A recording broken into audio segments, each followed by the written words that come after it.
ساتھ میں ہوں آپ کا میزبان رضا عباس۔ DGISPR کے ہمراہ وزیر اعلیٰ بلوچستان سرفراز بگٹی نے مشترکہ پریس کانفرنس کی ہے دونوں شخصیات کی جانب سے، جس کا موضوع تھا پاکستان میں بڑھتی ہوئی دہشت گردی، بالخصوص جعفر ایکسپریس جو ٹرین ہائی جیک کی BLA کی جانب سے، بلوچ لبریشن آرمی کی جانب سے یہ آپریشن کیسے کیا گیا، کتنی مشکلات تھیں اس ایریے کے اندر، اور کس طرح سے جو FC کے اہلکار ہیں، پاک آرمی کے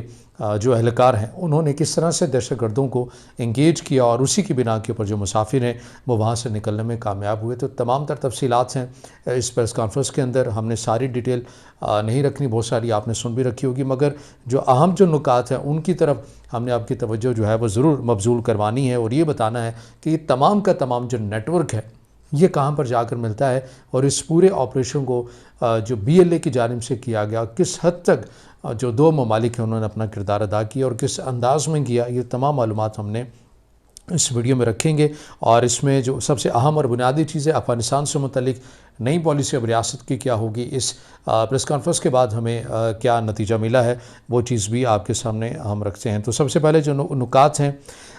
وہ اس حوالے سے رکھ دیتے ہیں کہ ISPR نے کی جانب سے کہا گیا کہ بھارتی میڈیا کی جانب سے واقعے کی مس رپورٹنگ کی ویڈیو پیش کی گئی۔ اس کے اندر جو DGISPR کی جانب سے جو گفتگو کی گئی وہ بڑی ایک اہم اس لحاظ سے بھی تھی، ان کا یہ کہنا تھا کہ ایک جانب تو گراؤنڈ کے اوپر جو دہشت گرد تھے وہ آپریشن کر رہے تھے، دوسری سائڈ کے اوپر بھارت کی جانب سے میڈیا کے اوپر پروپیگنڈا کیا جا رہا تھا، میڈیا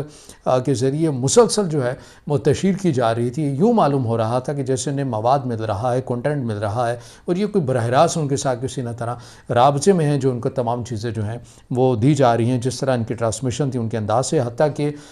جعلی جو چیزیں ہیں جو مصنوعی ٹیکنالوجی AI کے ذریعے بنائے گی وہ بھی میڈیا کے اندر ایک ریالٹی کے طور کے اوپر پیش کی گئی کہ یہ دیکھیے پوری ٹرین کو آگ لگ گئی ہے، پرانی ویڈیوز کا سہارا لیا گیا، جبکہ اس کے اندر کسی بھی قسم کی کوئی حقیقت نہیں تھی۔ میں جو چیز آپ کے سامنے رکھنا چاہ رہا ہوں اس میں 11 مارچ کو 1 بجے کے قریب دہشت گردوں نے ID دھماکے کے ذریعے پٹری تباہ کر کے ٹرین کو روکا، اور FC اور آرمی کے جوانوں نے علاقے کو محاصرے میں لے رکھا تھا۔ دہشت گرد ٹولیوں کی شکل میں لوگوں کو لے کر باہر موجود تھے۔ دہشت گردوں پر ہماری سنائپرز کی ٹارگٹ فائرنگ کے نتیجے میں ایک منظرنامہ بنا، اور اس صورتحال میں مخفیوں کو وہاں سے فرار ہونے کا موقع ملا۔ یہ جو تاثر اور پروپیگنڈا سوشل میڈیا سے کچھ غیر ارادی طور کے اوپر ہمارے ہی لوگوں نے کرنے کی کوشش کی کہ دیکھیے ہماری افواج پاکستان نے کوئی کارنامہ سر انجام نہیں دیا، بلکہ یہ تو دہشت گرد ہیں، ان کے دل میں نرم گوشہ پیدا ہو گیا ہے، بچوں کو لے کر، خواتین کو لے کر انہوں نے جو ہے وہ انہیں جانے دیا، اور کچھ مسافروں کو لے کر، جبکہ یہ تمام کا تمام منظرنامہ اس وقت بنا جب سنائپرز نے وہاں اپنی پوزیشن لے رکھی تھی، FC نے، پاک آرمی نے، انہوں نے دہشت گردوں کو اپنے ساتھ انگیج کیا، اور اسی کا فائدہ اٹھاتے ہوئے وہاں جو مسافر ہیں وہ وہاں سے نکلے۔ یہ ایک اہم نکتہ تھا اس پریس کانفرنس کے اندر سے، جو چیز ہمارے سامنے آتی ہے اور پکچر ایک کلیئر ہوتی ہوئی نظر آتی ہے۔ دوسرا اس حوالے سے جو چیز آپ کے سامنے رکھنی ہے وہ یہ کہ اس آپریشن کی جو سب سے اہم بات یہ تھی کہ اس میں کسی بھی ایک مخفی کی جان نہیں گئی۔ جب افواج پاکستان کی جانب سے آپریشن کیا گیا اس وقت کسی بھی ایک مخفی کی جان نہیں گئی۔ اس سے پہلے دہشت گردوں نے جو ہے وہ نشانہ بنایا 26 کے قریب جو ڈیجٹس ہیں، وہ اب جو DGISPR کی جانب سے کہا گیا ہے کہ وہ بڑے ہیں، تقریباً 26 کے قریب شہادتیں وہ رپورٹ کی گئی ہیں مغویوں کی۔ اس کے اندر ایک جوان زرار کمپنی کا SSD کمانڈرز وہ زخمی ہوا ہے، اور اس کے علاوہ کوئی افواج پاکستان کے جوان کی شہادت رپورٹ نہیں ہوئی ہے۔ اچھا، پریس کانفرنس میں ٹرین ڈرائیور سمیت جو بچ جانے والے جو مسافر تھے ان کے ویڈیو پیغامات بھی جو ہیں وہ چلائے گئے ہیں۔ اس حوالے سے اب یہ وہ نقطہ آ گیا ہے جو آپ نے بھی غور سے سننا ہے، جس کا مقصد ہے اس ویڈیو بنانے کا مقصد وہ یہ کہ DGISPR نے کہا کہ اس واقعے کا لنک افغانستان سے ملتا ہے۔ وہاں سے جو ٹیمیں آتی ہیں اس میں افغانی ہوتے ہیں، خودکش بمبار آتے ہیں وہ افغانی ہوتے ہیں۔ انہوں نے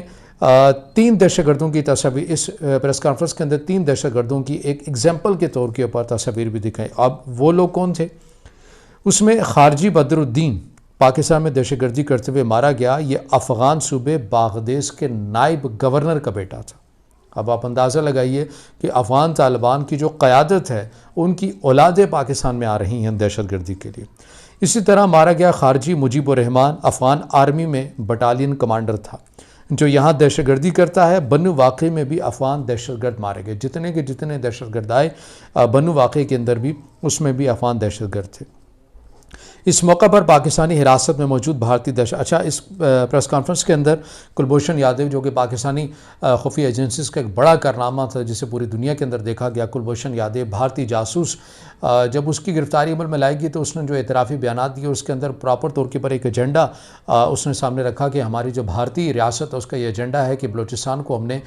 ڈی اسٹیبلائز اس لیے کرنا ہے کہ ہم نے پاکستان کو کمزور کرنا ہے اور یہاں پہ کسی بھی قسم کی کوئی ترقی یافتہ جو کام ہے انہیں نہیں ہونے دینا اور یہاں پر ان کو ڈی ریل کرنا ہے پورے سسٹم کو، نظام کو۔ ایک اجیت دوول کی سٹیٹمنٹ چلائی گئی جو کہ بھارت کے اندر ایک اہم عہدہ سیکورٹی کے حوالے سے رکھتے ہیں، ان کا بھی یہی مشن بتایا گیا، سٹیٹمنٹ دکھائی گئی، بیان چلائے گئے کہ ہم نے بلوچستان کو جو ہے وہ ڈی اسٹیبل کرنا ہے، اور انہوں نے اپنے بیان میں یہ کہا کہ ہم یہ بتا دینا چاہتے ہیں کہ بلوچستان ان کے ہاتھ سے نکل گیا کیونکہ ہم نے یہ عسکریت پسند جو تنظیمیں ہیں، سو کالڈ علیحدگی پسند جنہیں بھی کہا جاتا ہے، ان کو ہم نے اس حد تک فنڈ دے دیا ہے کہ اب ہم بلوچستان میں جب چاہیں جہاں چاہیں جو ہے وہ اپنا ایجنڈا منوا سکتے ہیں۔ یہ وہ تمام صورتحال ہے، اور اس کے اندر ایک جو وزیر اعلیٰ بلوچستان نے جو نقطہ سامنے رکھا کہ یہ سوچنے کی بات ہے کہ کالعدم ٹی ٹی پی، فطرت الخوارج اور بی ایل اے جو کہ نظریاتی طور پر ہیں ہی الگ،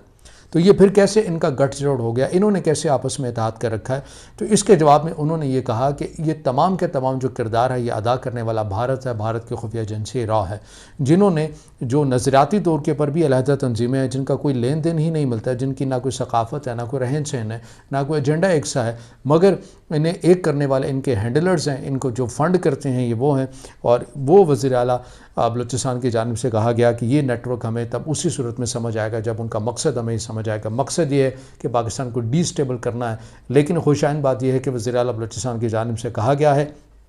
کہ وہ صوبے میں سی ٹی ڈی کو اب وہ فیسلیٹیٹ کر رہے ہیں، اس کو بنانے میں ایک اہم کردار ادا کر رہے ہیں، اور امید بھی یہی کی جا سکتی ہے کہ سی ٹی ڈی اگر مضبوط ہو جائے بلوچستان کے اندر تو بہت حد تک جو کاروائیاں ہیں اس کی انسداد وقت سے پہلے اس کو روکا جا سکتا ہے۔ ظاہر ہے ہر جگہ افواج پاکستان نہیں جا سکتی، یہ بہت بڑا صوبہ ہے،